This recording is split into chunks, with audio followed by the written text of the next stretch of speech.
mtoto mdogo, mtoto wa mchane ambaye baba yake Nyabuto aliaga kitambo, sasa ako hospitalini na mwingine ameaga. You want us to sit here and clap for ourselves? Is it wrong for us to demand that the police officers of Musalia cannot sit in a meeting where we are discussing them?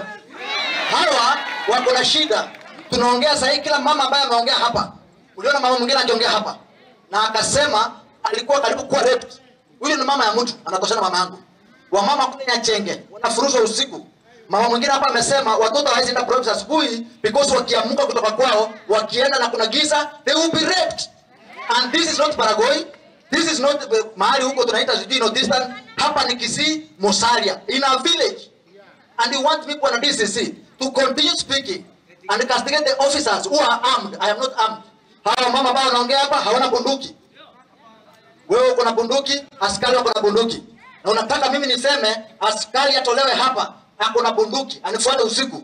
I want to ask you, mkutano itaendelea tu wakati afisa wa Musalia wanatoka kwa mkutano. Hicho kitendo kilitendeka, watu wawili walikamatwa. Jana walipelekwa kotini kuchukua plea, na DCI aliomba more days kufanya uchunguzi na alipatiwa 21 days kufanya uchunguzi.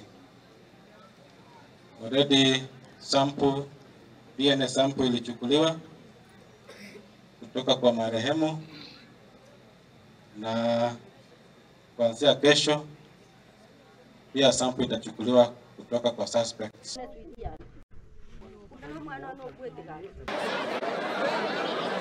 Akatoa zawadi mbalimbali ngatia mani. Asante vyema.